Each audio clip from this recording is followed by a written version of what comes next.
여러분은 한국의 자살률이 세계 1위라는 명예롭지 못한 기록에 대해서는 잘 알고 계실 겁니다. 한국 사회의 지나친 경쟁과 그 삶의 어려움으로 인해 수많은 사람들이 자기의 목숨을 끊는 그런 안타까운 현실들을 우리가 잘 알고 있습니다. 그렇다면 한국과 비교해서 호주는 어떨까요? 제가 며칠 전에 기사를 보니까는 호주 자살률도 사실 한국과 크게 다르지 않습니다. 호주 자살률이 10년째 최대를 기록했다라고 기사가 나왔습니다. 즉 매년 계속 증가하고 있는 것입니다. 작년 기준으로 한 달 평균 260명이 극단적인 선택을 했습니다. 한국과 비교한다면 작은 숫자라 할 수 있겠지만은 결코 과소평가할 만한 그런 수치가 아닙니다. 호주 통계청의 발표를 보게 되면은 85세 이상의 노인 자살률이 가장 높았지만 또 반대로 5세에서 17세 사이의 아동 중에 사망 원인 1위가 자살이라고 합니다.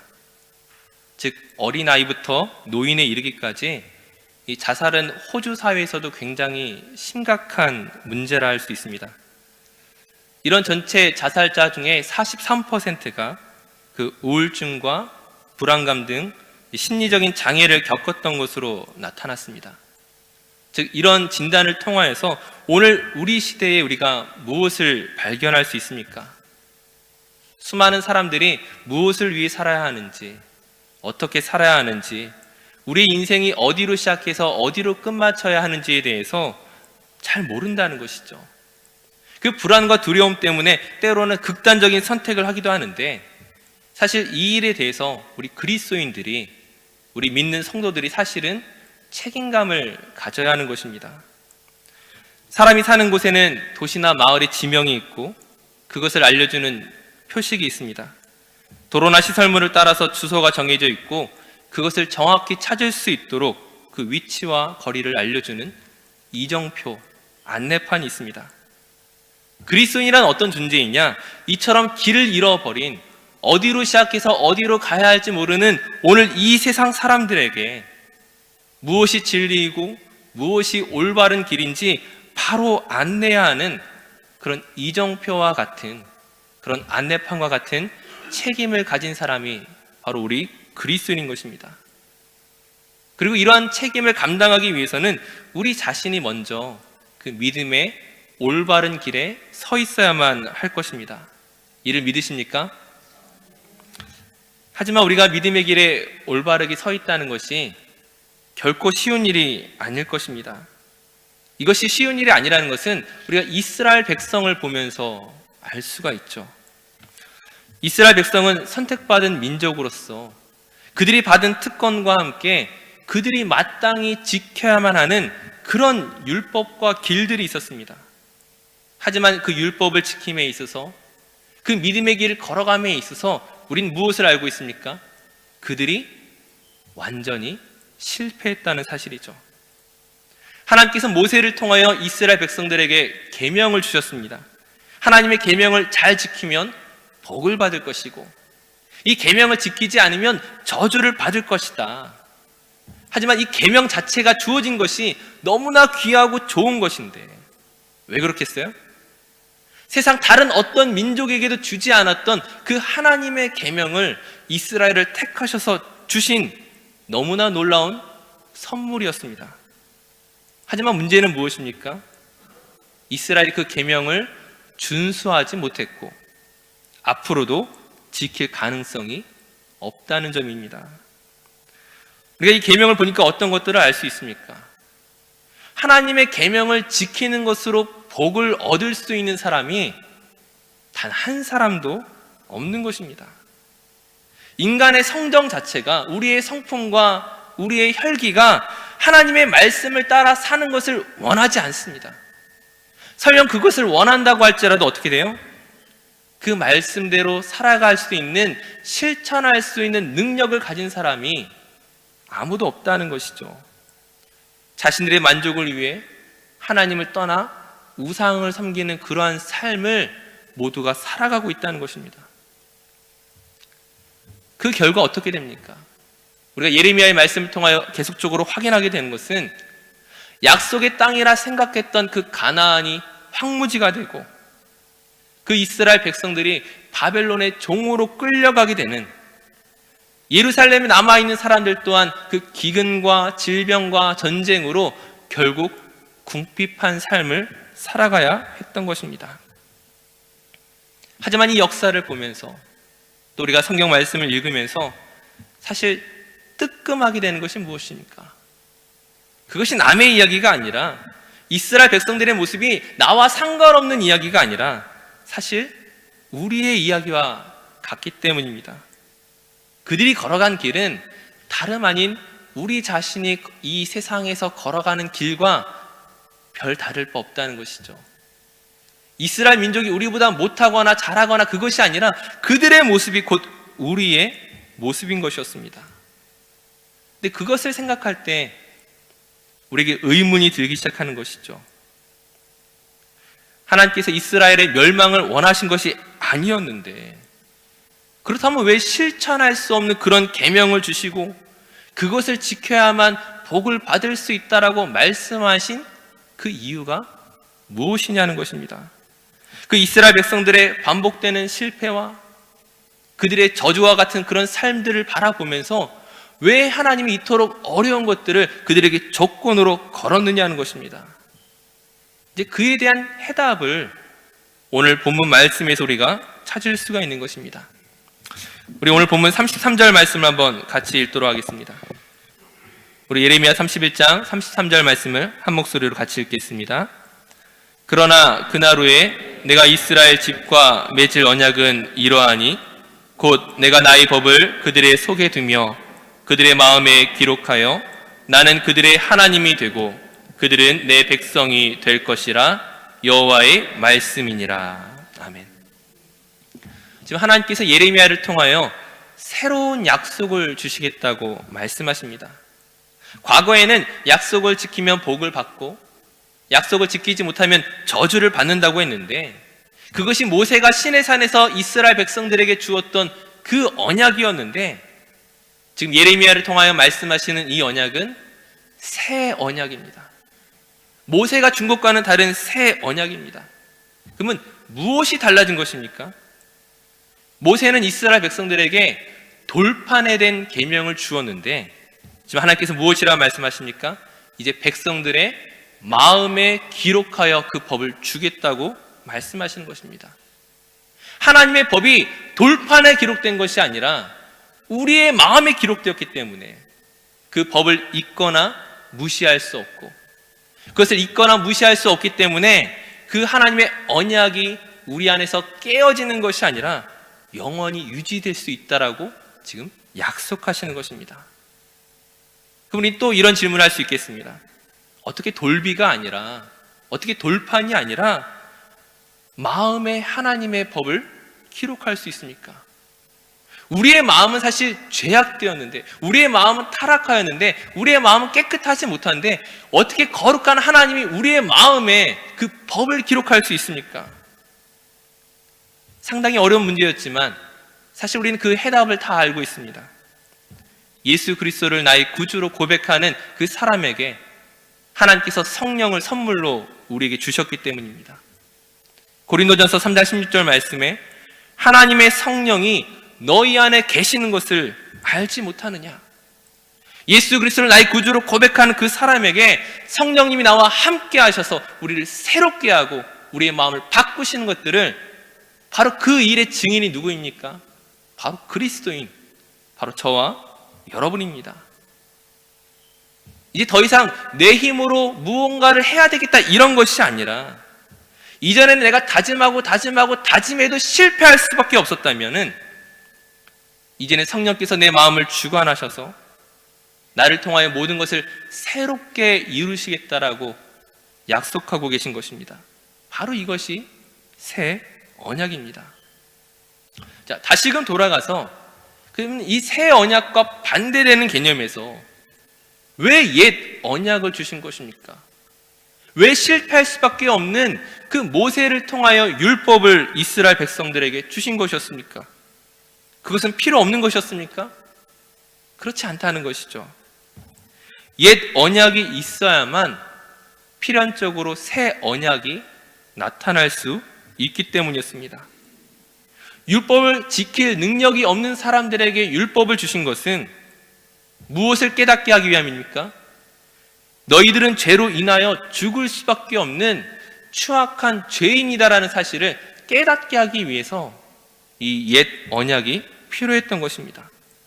그리고 다시금 우리에게 새 언약을 주심으로 우리가 무엇을 고백하는 것입니까? 생명을 얻는 것이, 저와 여러분이 생명을 얻게 되는 것이 우리 안에 있는 어떤 근거로 말미암은 것이 아니라, 우리 어떤 노력으로 그것을 얻어내는 것이 아니라 오직 하나님의 능력과 그분의 사랑과 자비하심으로 말미암은 결과임을 우리에게 알리시기 위하여 그 옛 언약과 새 언약을 구분해서 우리에게 주시는 것입니다. 그래서 본문 34절 말씀에 내가 그들의 악행을 사하고 다시는 그 죄를 기억하지 아니하리라. 절망 가운데 있는 사람들에게, 그 죄로 인하여 죽을 수밖에 없는 사람들에게 그 죄를 내가 기억하지 않겠다. 하나님의 그 용서하심의, 사죄하심의 선포인 것입니다. 다시 한번 우리가 그런 존재임을 기억하시기 바랍니다. 저와 여러분이 어떤 존재이냐? 다시는 그 죄로 인하여 죽지 못하는, 죽을 수 없는 하나님의 구원받은 변화된 자녀라는 사실들을 우리가 기억해야 되는 것입니다. 우리의 허물과 우리의 죄를 사하시고 우리에게 소망을 주심으로 말미암아 이제는 하나님 안에서 참 자유함을 누릴 수밖에 없는 그 사람들이 다른 누구의 이야기를 하는 것이 아니라 지금 우리에 대한 이야기라는 것이죠. 이렇게 건짐을 받은 자들은 더 이상 자기의 힘으로 구원을 얻기 위하여 애쓰는 사람이 아니라, 자기의 의를 증명하고 나타내려는 그런 사람들이 아니라, 의롭지 않다는 것이 아니라 오직 새 언약 안에서만 그 자유함을 누리는 그런 사람들입니다.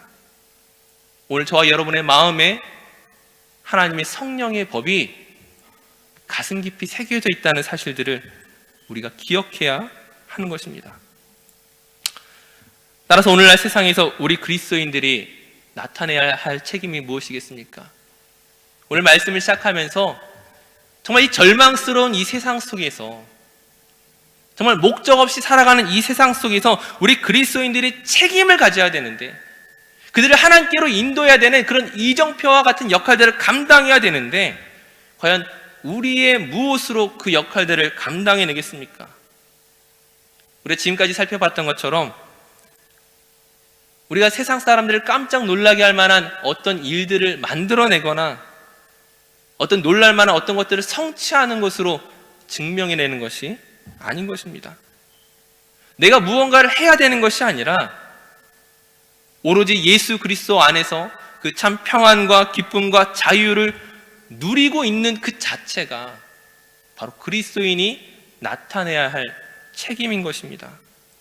우리는 doing을 하는 것이 아니라, 일을 하는 사람이 아니라 우리의 존재 자체가, 우리의 being 자체가 하나님을 증거하는 사람들임을 기억하시기 바랍니다.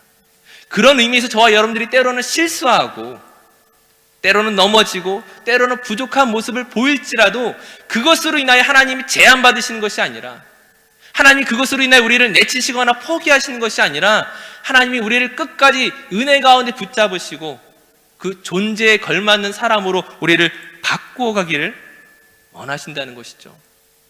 지금은 미약할지라도, 지금은 제대로 된 안내판이 아닌 것처럼 보일지라도 하나님이 우리를 그대로 내버려 두지 않는다라는 거예요. 그것으로 증명하는 것이 아니라 우리의 존재 자체로 증명하기 위해서입니다. 우리의 신분은 예수님이 나의 구주로 고백하는 그 순간 그 신분이 바뀌었습니다. 하지만 그 우리의 존재됨은, 그 신분에 걸맞는 그 역할과 성품은 한순간에 만들어지는 것이 아니라 오랜 시간을 필요로 합니다. 예수님을 닮아가기까지, 그 성화되어가는 그 거룩한 삶으로 나아갈 때까지 굉장히 많은 시간들을 필요로 합니다. 제가 예전에 한번 여러 차례 말씀을 드린 적이 있는데, 왕자와 거지라는 동화를 잘 알고 계실 것입니다. 이 왕자와 거지라는 이 동화 속에서 거지가 왕자가 되었습니다. 하루아침에 신분이 바뀌었죠. 하지만 신분은 바뀌었지만 거지였을 때의 그 모든 일들과 습관을 여전히 가지고 있으니까는 어떻게 됩니까? 사고를 치고 다니는 것이죠. 깽판을 치고 다니는 것입니다. 문제만 일으키는 것입니다. 다른 사람들이 그 거지를 보고 두려워 떨면서도 함부로 하지 못해요. 무엇을 말씀드리고 싶은 거냐면, 우리의 존재됨은 아직은 부족할지 모르겠지만, 그런 하나님의 자녀다운, 왕자다운, 공주다운 그런 존재됨을 아직 드러내지 못하고 있을지 모르지만, 하나님이 나의 아버지 되시기 때문에 우리의 존재가 무너지지 않는다라는 거예요. 하나님께서 우리의 존재를 세워가시는 것입니다. 하지만 그 존재를 올바르게 세워가기까지 많은 시간이 걸릴 수밖에 없다는 것이죠. 하나님께서 아브라함을 부르실 때 그가 75세 때 하나님께서 메소포타미아에서 그를 부르셨습니다. 그리고 그에게 아들을 주신 것이, 이삭을 주신 것이 무려 25년이 지나서였습니다. 그리고 그로부터 다시금 하나님께서 그 이삭을 돌려받을 때까지, 즉 하나님이 아브라함을 부르시고 나서 이삭을 돌려받을 때까지 약 40년의 시간이 걸렸습니다. 또 어떻습니까? 요셉은 어떻습니까? 그가 형들에 의해서 노예로 팔려간 뒤에 그가 애굽의 총리가 되기까지 13년의 시간이 걸렸습니다. 그가 다시금 만난 형들을 용서하기까지는 무려 20년 이상의 시간이 걸렸습니다. 다윗이 왕이 되기까지 그 광야의 도망자로 살았던 세월 또한 10년 이상의 긴 세월이었습니다. 즉 믿음의 사람들 가운데 그 누구 하나 예외 없이 하나님의 그 부르심 이후에 그 변화된 삶의 열매를 맺기까지는 상당히 오랜 시간을 필요로 했습니다. 아브라함이 고향을 떠나기를 결단한 것은 굉장히 훌륭한 것이지만 그것만으로 사람이 변화하는 것이 아니죠. 예수님의 제자들이 자기의 집과 배와 모든 것들을 버리고 예수님을 쫓아갔지만 그것은 제자로서의 출발이었지 완성이 아니었습니다. 모세가 왕자의 자리를 포기했던 것이, 그것이 참 놀라운 헌신이었지만 그것으로 하나님의 일을 감당할 수 없었습니다. 이처럼 믿음의 선조들이 하나님 앞에서 의로운 결단이 분명히 있었지만 그 즉시로 그들이 변화한 것이 아니라 하나님이 그들을 온전히 사용하시기까지 오랜 광야의 시간들이, 고난의 시간들이, 연단의 시간들이 있었던 것이죠. 오늘 우리에게도 그것이 필요한 것입니다. 우리의 내면에 있는 그 자기 중심적인 생각과 소원을 우리가 버리지 않기 때문에 우리의 신분은 하나님의 자녀가 되었음에도 불구하고 아직 하나님이 맡기신 역할들을 감당하기에는 너무나 부족한 것이죠. 우리가 변화되지 않고 일을 하면 사실 사고밖에 칠 것이 없습니다. 오늘 한국 대형교회와 여러 사역자들의 문제를 거듭 이야기하고 있지만 그 원인들이 다 무엇에 있습니까? 성취로 일을 하는 것이 아니라, 사람들 앞에 성과로서 이야기하는 것이 아니라 우리의 존재됨이 올바르지 않으면은 결국 하나님의 이름을 먹칠할 수밖에 없다는 것이죠.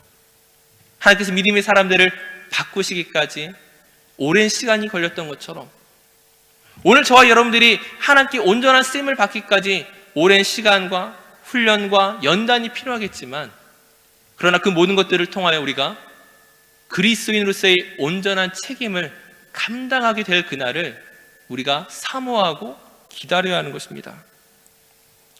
오늘 본문의 말씀으로 다시금 돌아와서 이스라엘 백성들이 옛 언약을 뛰어넘어서 새 언약을 받기까지 그들은 어떤 일들을 경험해야 했습니까? 하나님의 도성이라고 생각했던 예루살렘이 무너지고 하나님의 집이라고 생각했던 예루살렘 성전이 완전히 파괴되었습니다. 그들 자신은 버린 자처럼 되었고 바벨론의 포로로 끌려갔습니다. 즉 하나님의 징계를 받았죠. 하지만 그 징계 이후에야, 그 징계의 시간을 지나서 70년의 시간을 지난 뒤에야 무엇이 주어진 것입니까? 하나님의 새 언약이 주어진 것입니다. 하나님의 백성으로 만들어가기 위한 하나님의 방법이 이스라엘 역사 가운데 이처럼 나타나 있는 것이죠.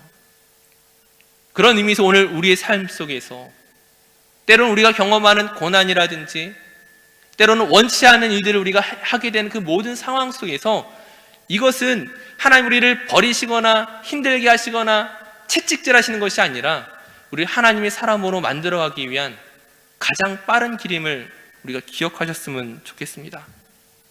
우리의 마음을 바꾸셔서, 저와 여러분의 생각을 바꾸셔서 정말 하나님의 능력과 그 은혜를 이 땅 가운데 온전히 나타날 수 있는 귀한 존재로 만들어가기 위한 하나님의 부르심에 저와 여러분들이 순종하며 나갔으면 좋겠습니다. 투덜대며 가는 것이 아니라, 불평하며 가는 것이 아니라 우리 상황과 환경을 뛰어넘어 하나님께 감사함으로 고백하며 나아갈 수 있다면, 우리가 성경에서 보았던 그 수많은 믿음의 사람들이 나타냈던 그 아름다운 열매가 오늘 저와 여러분을 통하여 나타나게 될 줄로 믿습니다. 수많은 사람들이 자기의 목숨을 끊으며 절망스럽게 생각하고 있는 이 세상 속에서 저와 여러분이 하나님의 사자로서, 하나님의 편지로서 이 땅 가운데 유일한 소망으로서 나타날 수 있는 그런 그리스도인이 될 수 있다면, 우리가 하나님 앞에 서게 될 때에 얼마나 당당하게 설 수 있겠습니까? 오늘 말씀을 마치시면서 다시 한번 우리가 믿음으로 굳건하게 세워지는 하나님의 길을 담대하게 걸어가는 저 모든 성도 되시기를 주님의 이름으로 축원합니다.